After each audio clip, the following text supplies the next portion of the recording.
Assalamualaikum warahmatullahi wabarakatuh. Perkenalkan, kami dari kelompok 6 akan mempresentasikan hasil diskusi kami tentang kekeliruan berpikir, yaitu informal dan pengaruh bahasa.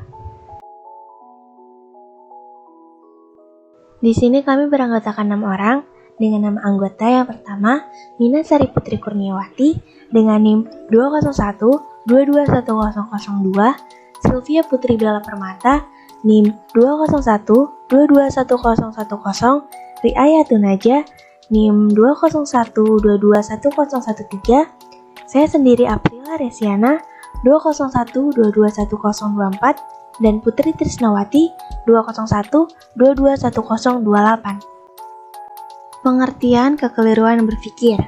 Secara sederhana, kesesatan berpikir merupakan kekeliruan penalaran yang disebabkan oleh pengambilan kesimpulan yang tidak sahih dengan melanggar ketentuan-ketentuan logika atau susunan dan penggunaan bahasa, serta penekanan kata yang secara sengaja atau tidak sengaja telah menyebabkan pertautan atau asosiasi gagasan yang tidak tepat.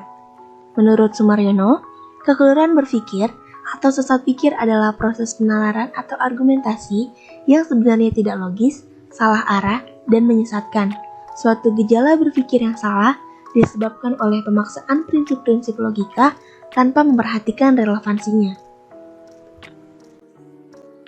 Macam-macam kekeliruan berpikir. Kemudian, ada macam-macam kekeliruan berpikir. Yang pertama, kekeliruan karena membuat generalisasi yang terburu-buru atau fallacy of hasty generalization. Kekeliruan berpikir dalam membuat kesimpulan umum dari objek atau hal individu yang tidak mencakup keseluruhan dari kesimpulan umum yang diambil. Contohnya, atlet tinju Indonesia gagal memperoleh medali emas pada SEA Games tahun ini.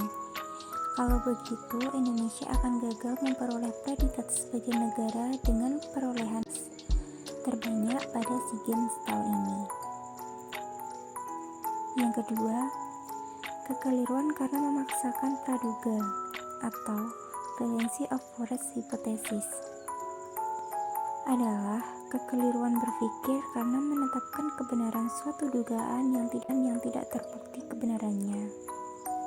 Contohnya, saya tidak percaya bahwa Tuhan itu ada, karena saya yakin bahwa jika Tuhan ada, maka pastilah Tuhan akan menampakkan dirinya kepada manusia. Lagi pula, jika benar Tuhan ada, kenapa Tuhan harus bersembunyi dari makhluknya?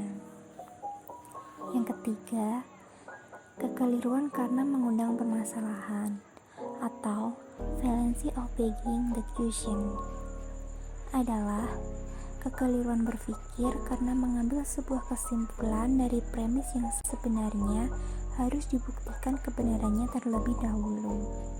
Contohnya, Pak Hanif adalah penulis yang handal dan potensial karena semua tulisan-tulisannya sangat berkualitas dan bisa dipahami oleh semua lapisan masyarakat.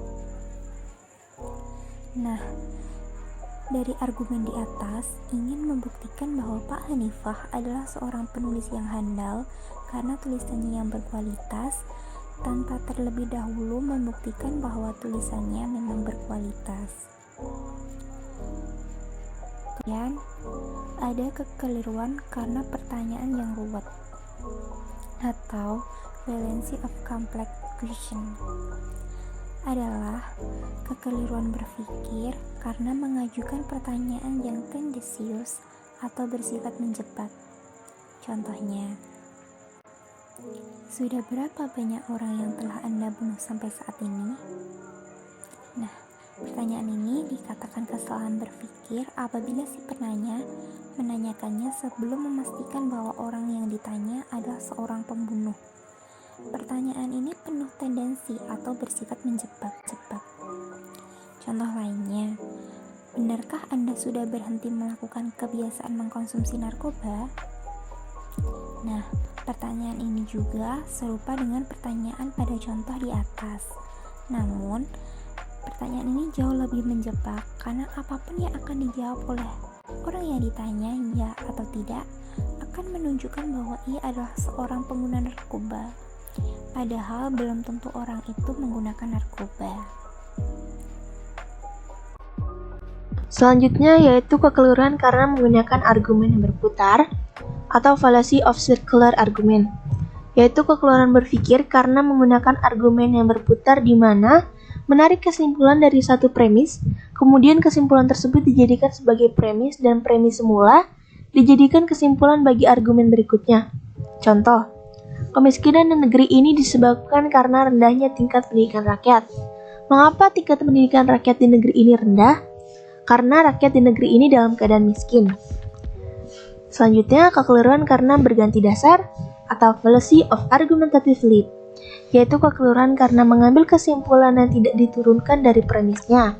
Dengan kata lain, mengambil kesimpulan yang melompat dari dasar semula. Contoh, jika Pak Maman jadi presiden, maka rakyat pasti sejahtera, karena Pak Maman seorang mantan anggota militer. Selanjutnya adalah kekeliruan berpikir karena mendasarkan pada otoritas. Kekeliruan berpikir ini karena mendasarkan kesimpulan kepada otoritas seseorang yang sebenarnya kesimpulan tersebut adalah di luar otoritas orang yang dijadikan rujukan.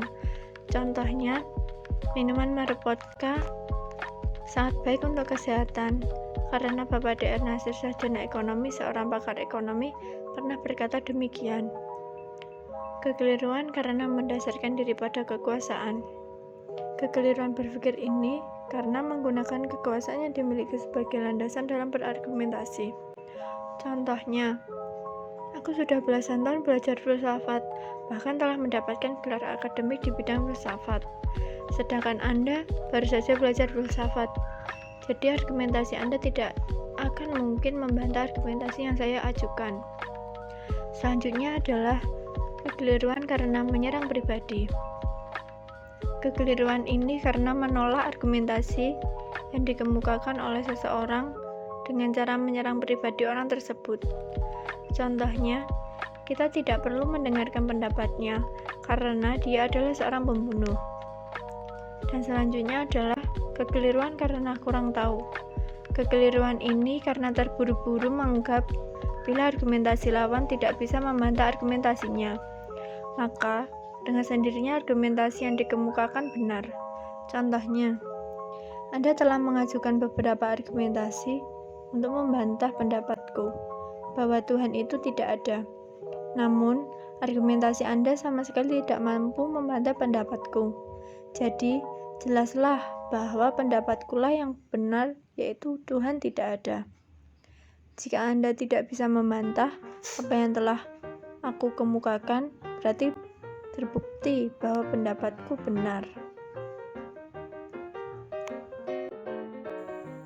Kemudian, ada kekeliruan karena pertanyaan yang ruwet atau fallacy of complex question. Adalah kekeliruan berpikir karena mengajukan pertanyaan yang tendensius atau bersifat menjebak. Contoh, sudah berapa banyak orang yang telah Anda bunuh sampai saat ini? Nah, pertanyaan seperti ini dikatakan kesalahan berpikir apabila si petanya menanyakannya sebelum memastikan bahwa orang yang ditanya adalah seorang pembunuh. Dan pertanyaan ini penuh tendensi dan bersifat menjebak. Contoh lainnya seperti, benarkah Anda sudah berhenti melakukan kebiasaan mengkonsumsi narkoba? Nah, pertanyaan seperti ini juga serupa dengan pertanyaan pada contoh di atas tadi, namun pertanyaan ini jauh menjebak karena apapun yang akan dijawab oleh orang yang ditanya, iya atau tidak, akan menunjukkan bahwa ia adalah seorang pengguna narkoba, padahal belum tentu orang itu pernah menggunakan narkoba. Kekeliruan karena alasan terlalu sederhana.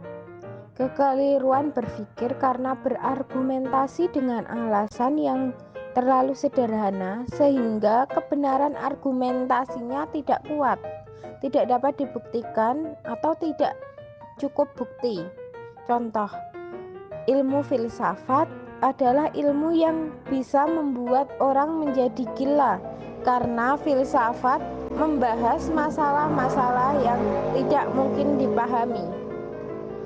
Kekeliruan karena penetapan sifat adalah kekeliruan berpikir karena menetapkan sifat kepada sesuatu yang tidak selamanya melekat pada sesuatu tersebut, namun dianggap bahwa sifat tersebut selalu ada. Contoh, pada hari raya Imlek tahun baru, hujan turun dengan deras. Besok hari raya Imlek, jadi besok hujan pasti akan turun dengan deras. Kekeliruan karena argumen yang tidak relevan atau fallacy of irrelevant argument, yaitu adalah kekeliruan berpikir karena mengajukan argumen yang tidak berhubungan dengan hal yang sedang menjadi pokok pembicaraan. Contohnya, berdasarkan hasil penelitian oleh para ahli, narkoba jenis heroin jauh lebih mematikan daripada narkoba jenis sabu-sabu. Berarti Anda pasti akan lebih dulu mati daripada dia, karena Anda mengkonsumsi heroin sedangkan dia hanya mengkonsumsi sabu-sabu. Yang berikutnya adalah kekeliruan karena kesalahan analogi atau fallacy of false analogy. Kekeliruan berpikir karena menganalogikan dua hal atau permasalahan yang kelihatannya mirip tetapi sebenarnya berbeda secara mendasar. Contoh, tempat prostitusi tidak ada bedanya dengan perusahaan-perusahaan jasa lainnya dan jasa kepada masyarakat luas. Mungkin perbedaannya hanya pada produknya saja. Jadi jika tempat prostitusi dilarang, maka seharusnya perusahaan-perusahaan jasa lainnya juga harus dilarang. Yang terakhir adalah kekeliruan karena mengandung belas kasihan atau fallacy of appealing to pity. Kekeliruan berpikir karena menggunakan perasaan sebagai sandaran argumentasi dalam menarik sebuah kesimpulan, sementara argumentasi itu sendiri berkaitan dengan fakta bukan dengan perasaan. Contohnya pada pembelaan yang dilakukan oleh Clarence Darrow, seorang penasihat hukum terhadap Thomas Keith yang dituduh bersekongkol dalam beberapa perbuatan kriminal. Ia mengatakan sebagai berikut bahwa saya sampaikan pada Anda, para yuri, bukan untuk kepentingan Thomas Keith, tetapi menyangkut permasalahan yang panjang, ke belakang, ke masa yang sudah lampau, maupun ke depan, ke masa yang akan datang, yang menyangkut seluruh manusia di bumi. Saya katakan kepada Anda bukan untuk Keith, tetapi untuk mereka yang bangun pagi sebelum dunia menjadi terang, dan pulang pada malam hari setelah langit diterangi bintang-bintang, mengorbankan kehidupan dan kesenangannya, bekerja berat demi terselenggaranya kemakmuran dan kebebasan.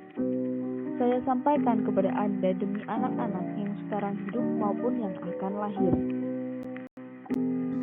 Kekeliruan karena penggunaan bahasa. Yang pertama, kekeliruan karena komposisi atau fallacy of composition adalah kekeliruan berpikir karena menetapkan sifat yang ada pada bagian untuk menyifati keseluruhannya. Contoh, para politisi di negeri ini sangat menjunjung tinggi semangat demokrasi. Maka, semua warga negara ini pastilah sangat menjunjung semangat dan nilai-nilai demokrasi. Kedua, kekeliruan dalam pembagian atau fallacy of division, yaitu kekeliruan berpikir karena menganggap bahwa jika sifat ada pada keseluruhannya, maka sifat tersebut pasti dimiliki juga setiap bagiannya. Contoh, tas yang dibawa olehnya sangat berat, maka pasti buku yang ada di dalamnya juga sangat berat.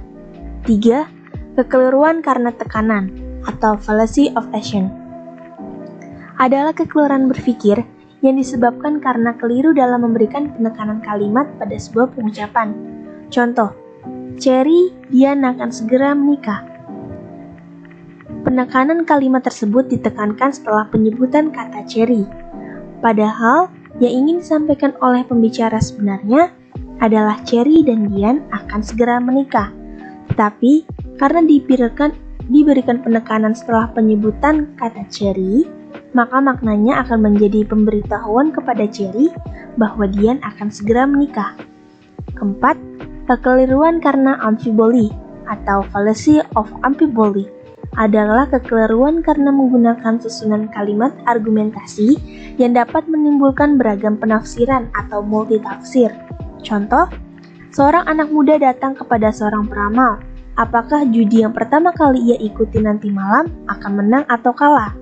Ia mendapat jawaban, Anda akan mendapat pengalaman yang bagus. Atas jawaban ini, ia sangat puas dan menyimpulkan ia akan menang dalam perjudian. Tetapi nyatanya ia kalah.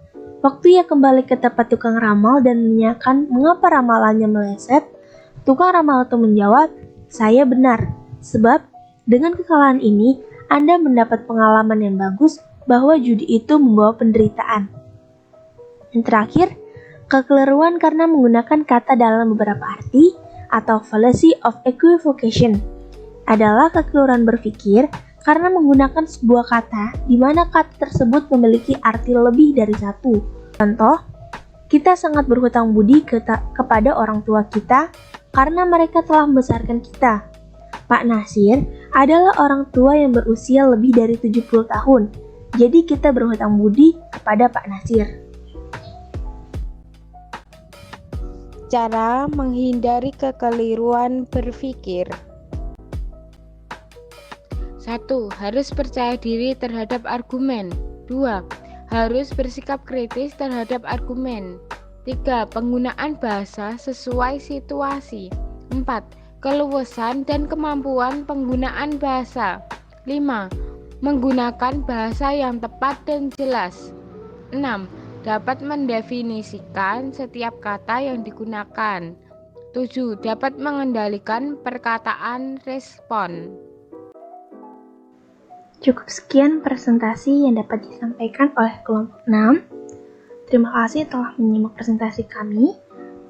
Kurang lebihnya mohon maaf. Wassalamualaikum warahmatullahi wabarakatuh.